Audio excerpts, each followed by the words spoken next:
Welcome to Revenge Report. Don't forget to hit that like button and subscribe for more. Let's dive in. The champagne flutes clinked, the string quartet played some overpriced version of a Taylor Swift song, and everyone was dressed like they were auditioning for a country club catalog. Except me. I was still in my navy blue scrubs, stained at the cuff from a 12-hour trauma shift, hair pulled back, sneakers damp from the ER floor. I hadn't even had time to change. I showed up anyway. Melissa's engagement party was already in full swing when I walked into the lakeside lodge. Crystal chandeliers, white tablecloths, and enough fake smiles to power the damn grid. I spotted the bar and was halfway there when I heard it. My dad's voice cut through the room. There she is, our very own doctor, still playing dress-up at the hospital where they dumped the leftovers. The crowd turned. His grin widened. Still broke, still single, still pretending. The laughter came quick, tight, awkward. Like no one knew if they were in on a joke or a family trauma. I froze. The blood drained from my face. Every eye was on me. Melissa, standing near the cake with her perfect curls and that stupid champagne flute, smirked. Maybe she'll meet a rich patient one day, she added with a giggle. I didn't move. Couldn't. My fingers twitched at my sides. My mouth went dry. Quick note, before listening, share which city or country you're watching from. No one said anything. Not my brother Josh, not my mom, not even Aunt Laura, who used to tell me I was going to change the world when I got into med school. They just stood there, watching. I looked at my dad. He was still laughing like he'd nailed the punchline of the night. My face burned. My ears rang. I turned around without a word. Didn't even get the drink. I walked right back out the same door I'd walked in, the smell of overpriced seafood and lilac perfume still hanging in my nose. The parking lot was quiet, moonlight bouncing off the lake in the distance. I unlocked my car, slid into the driver's seat, and gripped the wheel with both hands. For a second, I couldn't breathe. Then I did, and I swore. Right there under that dumb lodge awning with glitter still stuck to my shoes, I was done. Done with the begging. Done waiting to be seen. Done letting them decide who I was. I pulled out of that parking lot, heart pounding, and never looked back. By the time I made it back to my apartment, my hands were shaking from more than just exhaustion. I threw my keys on the kitchen counter, kicked off my shoes, and dropped into the chair by the window without turning the lights on. I lived in a one-bedroom in Lincoln Park. Clean, quiet, nothing fancy. I kept it neat because I needed at least one place in my life that wasn't chaos. My scrubs still smelled like iodine and adrenaline. I didn't even bother changing. I just sat there in the dark, heart still thudding from the ride home, from the sting of what my father said, from the silence that followed it. They always talked about my job like it was a phase I'd grow out of. Like I wasn't really a doctor because I didn't do nose jobs for rich housewives in Naperville or buy a Lexus on credit. I'd hear things like, "So you're just in general medicine?" Or, "How long are you going to keep working those hours?" Like my career was a side gig I'd eventually quit once I came to my senses. They thought I was a nurse. Not that there's anything wrong with that, but I corrected them 100 times. They just didn't listen. I missed every holiday for 10 years straight. Christmas Eve, I was in the OR with a 16-year-old who got stabbed over a pair of sneakers. 4th of July, I was resuscitating a toddler pulled from Lake Michigan. Thanksgiving? I spent 3 hours holding the hand of a woman while we removed shrapnel from her chest. And not once, did anyone in my family ever say, "We're proud of you." They said, "You work too much." That night, I opened the family group chat. The last message was a blurry photo of Melissa's cake. I deleted the whole thread. No hesitation. Then I blocked my parents' numbers, both of them. No dramatic text, no explanation. Just done. The next morning, I called in early and asked for extra shifts. "Put me on anything that needs filling," I told the scheduler. I pulled 18-hour days for 2 straight weeks. I crashed on the break room couch when I didn't feel like driving home. When the hospital's relief team got a call from FEMA asking for volunteers to assist in Puerto Rico after the latest hurricane tore through the island, I was the first one on the list. We flew out 3 days later. The heat hit me like a wall. Whole towns flattened. Patients lined up in school gyms with no air conditioning, missing limbs, infections spreading. I triaged cases under a busted ceiling fan, washed up with bottled water, and stitched wounds by flashlight. Nobody asked what kind of doctor I was. They just said thank you. We worked 12 on, 12 off. I didn't talk to anyone about Chicago. I didn't check my personal email. I didn't miss the silence from home. In fact, I welcomed it. After 3 weeks, I came back with sunburnt arms and swollen ankles. But I felt alive. purposeful, grounded. The second I landed, I went straight from O'Hare to the ER. Didn't even stop at my apartment. I pulled a fresh set of scrubs from my locker and scrubbed in for a gunshot trauma that came through the bay. This was the world I belonged to. Not some lodge filled with champagne flutes and fake compliments. Not a family who only sees status, never sacrifice. I didn't owe them anything. And for the first time in my life, I finally started acting like it. It was close to midnight when I finally made it back to my apartment. I hadn't been home in 2 days. My bag hit the floor and I was headed to the shower when my phone lit up on the counter. One missed call. Voicemail from Mom. I stared at it for a second. The name felt foreign. I tapped play. Amanda, it's your mother. Please, just listen. Melissa's in trouble. Serious trouble. Her fiancé, Todd. Something happened with his firm. The FBI came. They said fraud. Millions. And because of the accounts, she's involved. Her voice cracked. We don't know what to do. You work with these kinds of people, right? Lawyers? Hospitals deal with this stuff, don't they? Please call me back. I hit play again. Then I put the phone down and went to take that shower. Steam filled the room, but I barely felt the water. All I could think about was her voice, shaky, panicked, the kind of tone she never used for me.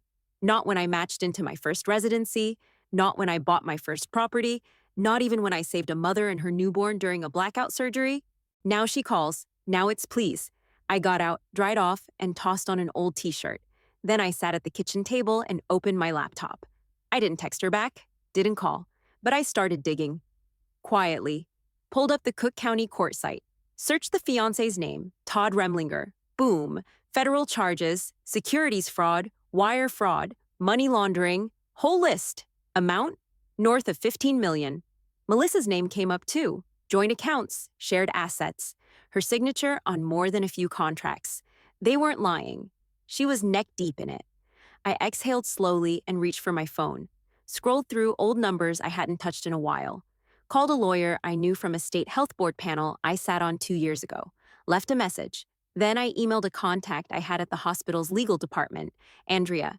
She used to handle our malpractice and risk mitigation. Smart, connected, no nonsense. Subject line, urgent legal referral, private case. 15 minutes later, she replied with 3 names, all high-profile, white-collar specialists. I didn't sleep that night. I just sat there, staring out my window at the city lights, wondering what kind of circus I was about to walk into. The next morning, I called all 3 lawyers. 2 answered. 1 agreed to a consultation, free of charge because he owed Andrea a favor. I took down the details and closed my laptop. I didn't do it for Melissa. I didn't do it for my mom or my dad or whatever guilt they thought might work on me. I did it because I know how fast the system eats people alive and how easy it is to fall apart when no one shows up for you. So I made the decision. I was going to show up, but I wasn't going back as the daughter. Not the black sheep, not the disappointment. I was going back as Dr. Amanda Fletcher, and this time they were going to see exactly who they ignored. The courthouse smelled like disinfectant and burnt coffee. I got there 20 minutes early, parking across the street and walking in alone. My lab coat was folded over one arm, my dress plain and sharp, heels low and practical. No jewelry, no makeup. I wasn't there to impress anyone. Outside the courtroom, I spotted them right away. My parents, Melissa, and Josh, all bunched near the bench under a busted fluorescent light. My dad was talking fast, pacing in front of a young woman in a wrinkled blazer. She had dark circles under her eyes and a folder clutched tight to her chest. Must have been the public defender. I don't care what kind of caseload you have, my dad snapped. She's not going to jail because you can't keep up. My daughter, my other daughter, was supposed to help with this, but who knows if she even showed up. The lawyer opened her mouth, but he talked right over her. She always flakes. Couldn't pull a string if her life depended on it. Josh was the first to see me. His head turned, eyes widened. Amanda. The rest of them followed his gaze. My dad's mouth flattened. Melissa looked like she hadn't slept in days. Even my mom seemed smaller than usual, wrapped in some expensive-looking coat like it was armor. I walked up slow, every step measured. My dad gave me a tight smile, fake as hell. Did you manage to find a real lawyer, or should we just keep hoping for a miracle? I didn't flinch. I made a few calls. He nodded once, but it wasn't gratitude. It was skepticism trying to pass for authority. Melissa stepped forward. Her makeup was half done, mascara already smudging. Do I have to go to jail? she asked, voice brittle. Is there anything I can do? I didn't soften. That's not up to me. Let's see what happens inside. She blinked, like she expected some warm reassurance. I wasn't handing any out. The courtroom door creaked open behind us. A bailiff stuck his head out. Remlinger? We filed in. I stayed behind as they went ahead, watching the way my dad clutched Melissa's elbow like he could control the outcome if he just held on tight enough. I sat 2 rows back, not with them. Not anymore. The public defender leaned over her stack of files, clearly drowning. Melissa sat stiff in her chair, eyes on the judge's bench. My mom was wringing her hands. My dad leaned in to whisper something to Josh, never once looking back at me. But someone else did. From across the courtroom, the federal prosecutor, a woman in a sharp charcoal suit, glanced back toward the gallery. Her eyes landed on me. A pause. Recognition. Barely a flicker, but it was there. I didn't smile, didn't nod. I just met her eyes, then looked forward again. The judge entered. Everyone stood. The hearing started with the usual formalities, charges being read, objections logged. Melissa looked like she might pass out. My dad leaned forward, whispering urgently to the public defender again. She gave a stiff nod, but looked like she had no idea what she was doing with this mess. I stayed still, listening, watching. This was their panic, not mine. I'd done what I came to do. Suddenly, the prosecutor stood. Your Honor, the prosecution would like to request a brief recess before proceeding. The judge raised an eyebrow. On what grounds? We've received new character-related information that we'd like a moment to verify. A murmur passed through the courtroom. Confused whispers. My dad turned, finally looking at me. Josh, too. Melissa twisted halfway in her seat. What's going on? She whispered. I didn't answer. I just sat still as the judge nodded and called for recess. The room emptied in pieces. My parents stayed frozen in place, like they couldn't decide whether to move or pray. Josh looked back at me, half curious, half suspicious. I crossed one leg over the other, calm, waiting. Let them guess. I stayed seated when the judge called recess, arms folded, eyes on the seal above the bench. Everyone else buzzed with confusion, especially the row in front of me. What's this about? My dad hissed, too loud for a whisper. I don't know, Melissa muttered, eyes darting around. Did someone say something about me? Josh half turned, like he was going to ask me directly, but then thought better of it. The court officers signaled that we'd resume shortly, and people shuffled back to their seats. The prosecutor was still talking quietly to her assistant at the table. She glanced back again, straight at me, and this time, her face was set. She'd made a decision. The judge came back in.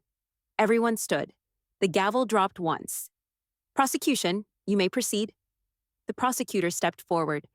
Your Honor, after reviewing additional information and confirming the professional standing of a potential character witness, we would like to call Dr. Amanda Fletcher Silence, the kind that hits like a body blow.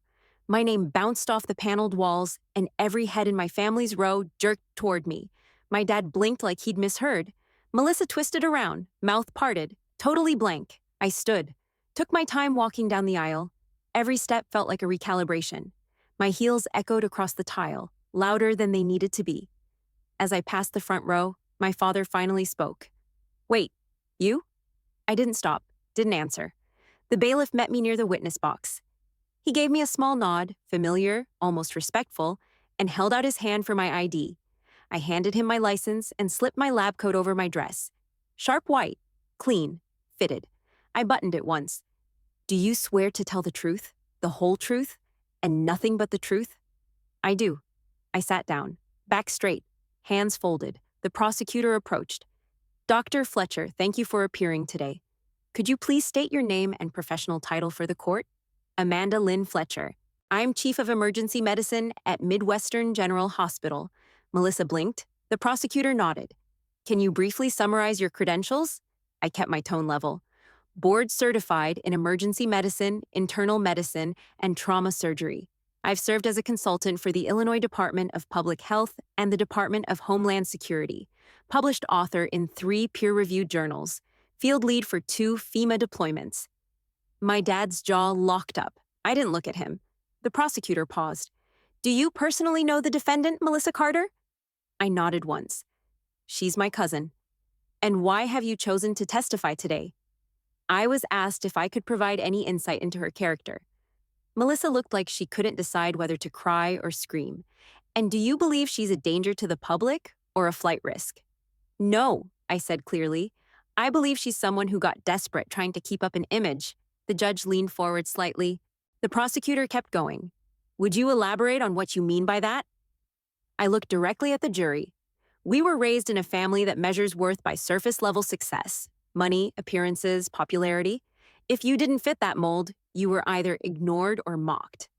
My voice didn't shake. Melissa was always told she had to marry up, look the part, never fall behind.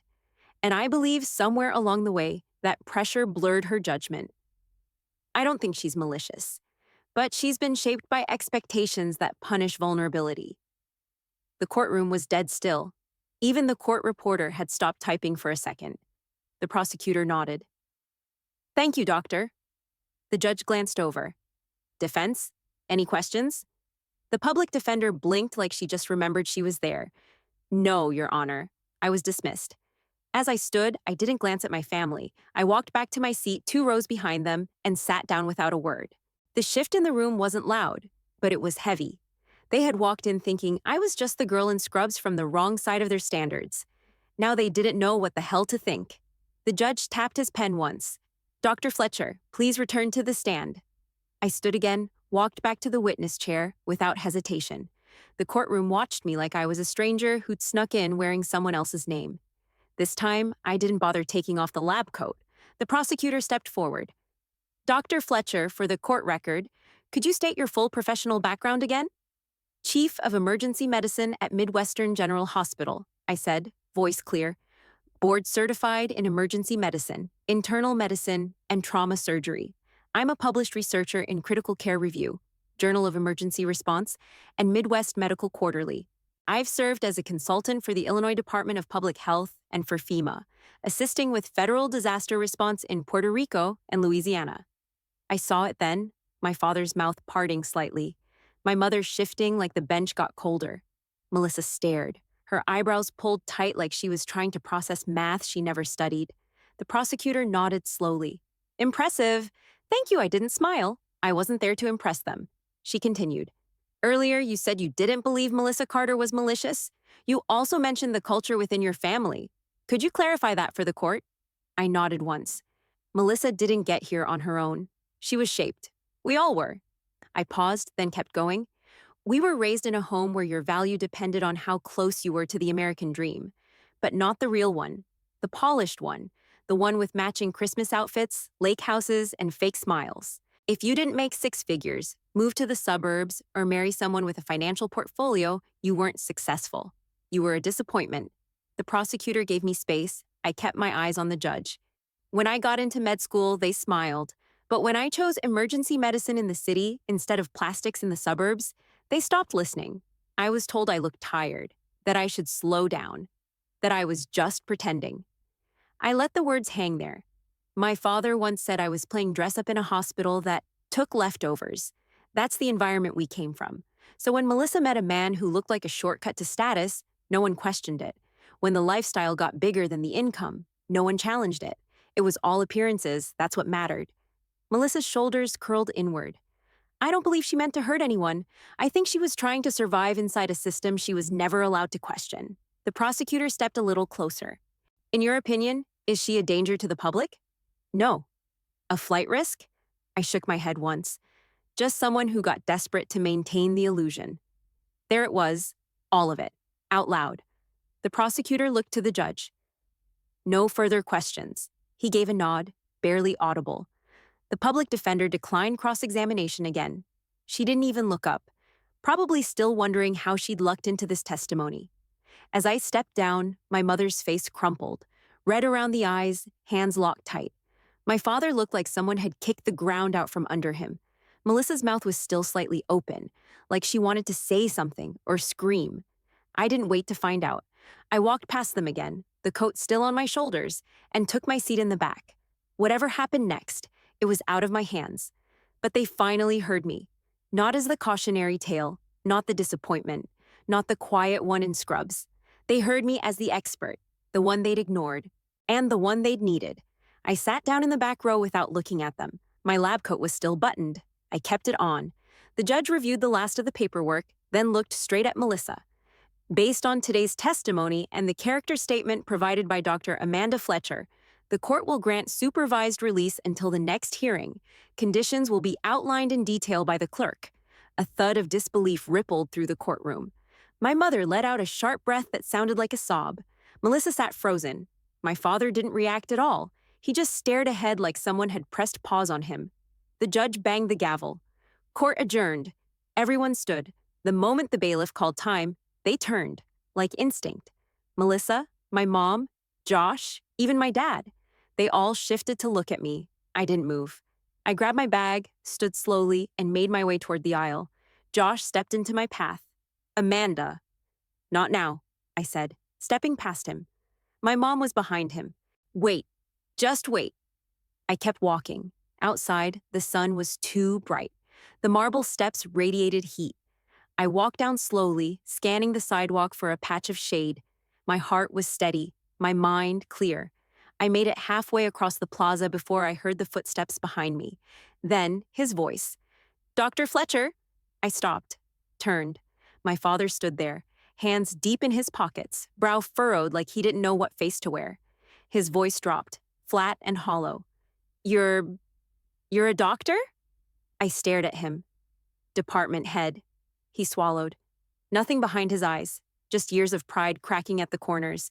He nodded like it hurt. Then my mom caught up. Her heels clicked fast behind him, and the second she got close enough, she broke. Amanda, I'm sorry, she said, tears already streaking her face. We didn't know. Why didn't you say something? I blinked once.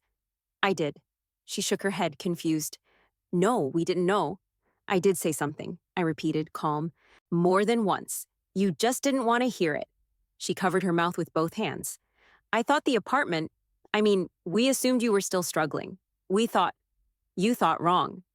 I glanced past them, toward the edge of the parking lot. But that didn't stop you from laughing. My dad's voice came low. We didn't mean it like that. You never do. Neither of them spoke. Melissa stayed back on the courthouse steps. Her face was unreadable now, somewhere between guilt and disbelief. She looked like someone who'd lost the thread and didn't know how to get it back. Josh leaned against a pillar, watching it all with his arms crossed. I adjusted the strap of my bag on my shoulder. My mom reached for my arm. Amanda, is there any way we can move forward from this? I looked at her hand, then at her face. I didn't answer. I turned and walked to my car without another word. I was 2 feet from the car door when I heard him again. Amanda, please. I stopped but didn't turn around. We were wrong, he said, voice strained. We didn't know. I looked back over my shoulder. You didn't want to. He stepped closer. That's not fair. No. I faced him fully now. You laughed in my face in front of 50 people. You said I was still pretending, still broke, still playing dress up. He winced. I said it. You announced it. My mother hovered behind him, silent for once. I crossed my arms. You never asked what I actually do. You never asked where I work, what I've seen, what it's taken to get there. You just assumed I failed because I didn't live like you expected. My mom finally spoke. The apartment? We thought you couldn't afford anything else. I let out a short laugh. I own a brownstone in Logan Square. Bought it outright 6 years ago. And a summer place in Wisconsin, Door County, waterfront. I keep the apartment because I'm never home. I don't need space I won't use. Her mouth dropped open. You own 2 homes? Yeah. While you were busy thinking I couldn't pay rent. My father rubbed the back of his neck. You've always been private. You didn't tell us any of this. I stepped in closer. You weren't listening. That's the difference. You heard what you wanted. Scrubs, city, trauma center, and tuned the rest out. He looked down. That party. I was trying to be funny. You were humiliating me. I didn't yell. I didn't need to. I walked in after a 12-hour shift covered in someone else's blood. Didn't even stop to change. I showed up out of respect, and you made a joke out of it. My mom was crying again. It wasn't supposed to go like that. Number. It wasn't. I opened the car door and tossed my bag in the passenger seat. My dad cleared his throat. Is there any way to move forward? I paused, hand on the door handle. They waited. I didn't answer. I just got in, shut the door, and started the engine. As I pulled out of the lot, I didn't look back. I drove out of the lot without touching the radio. Windows up, air off. Just the low hum of the engine and the steady beat of my pulse. Funny how fast they pivoted. How the same people who mocked me for years suddenly leaned on me the moment shit hit the fan. I wasn't good enough for their dinner tables, but I was good enough to fix a federal indictment. The irony sat heavy in my chest, but it didn't burn like it used to. Not anymore. I thought about all the holidays I'd spent alone, the text messages that went unanswered, the family photos I wasn't in because I was stabilizing a car crash victim or closing a bullet wound at 3 in the morning. They always made it sound like I chose to miss everything, like I just didn't care enough. They never asked why I wasn't there, never thought maybe I was doing something bigger than carving turkey and making small talk about investment portfolios. They thought I was selfish, but I was in an OR while they were unwrapping gifts. They thought I was broken. I was saving lives. I hit a red light near the interstate on-ramp. My phone buzzed in the cup holder. I glanced at the screen. Josh, can we talk? No greeting, no explanation. I deleted it. Not out of anger, just done waiting for someone to get it. If he had something to say, he should have said it years ago. By the time I hit the hospital parking garage, the sun had dropped behind the skyline. I parked in my usual spot on the second floor and walked in through the side entrance. Security nodded at me like always. Upstairs, the boardroom was already half full. I dropped my bag at my chair, scanned the notes on the agenda, budget review, staffing shortages, trauma case backlog, normal chaos. Then I slipped out and headed to the locker room. There was a code red expected in 15, carjacking, multiple victims. I tied my hair back, washed up, and threw on fresh scrubs. The weight of the day slid off my shoulders with every layer I peeled off. Courtroom, family, all of it. This was my world, my rules, my people. I checked the OR board, prepped, trauma bay, ready. I slipped on gloves and leaned into the hum of everything I knew by instinct. And for the first time in a long time, I felt peace. My family finally saw who I was. That part was done. Whether they'd ever understand it, that was their burden, not mine. The next morning, I was back in my office, flipping through patient reports, half a protein bar in my mouth and an EKG printout in my lap. 3 hours of sleep. That's all I needed. A knock on the door. I looked up. Dr. Lin from ICU stepped in, holding 2 coffees. "Don't tell me that's for me," I said. She smiled and handed one over. "You saved us with that FEMA contact. No one could get through to logistics, but you did. Thank you." I nodded, took the coffee. Anytime. That was it. No applause, no fake admiration, just respect. The kind that came from work, not blood. She left, and I went back to my reports. A minute later, my phone lit up. Unknown number, but I knew it. I let it ring out. Voicemail pinged. I didn't rush to play it, just let it sit there while I scanned through a critical care note. When I finally hit play, my mother's voice filled the room. "Amanda, it's me. We're proud of you. I'm sorry. We were so wrong. You didn't deserve any of that. We just didn't know how to see you. Please call me." She sounded tired. Small. I stared at the screen for a second, then deleted it. Not out of anger, not even sadness. I just didn't need it anymore. I'd spent enough years performing for people who never showed up to watch. Out my office window, the skyline stretched wide, messy, loud, alive. I'd bled for this city, breathed it in, held it together when no one else could. It was mine, not theirs. A trauma code popped across the board. Multi-vehicle collision, chest trauma, incoming. I stood up, tied my hair back, and pulled my coat off the chair. Time to move. They might never understand the life I chose, but they saw it now. That was enough. Whether they ever respect it, that's up to them. I'm not waiting on it.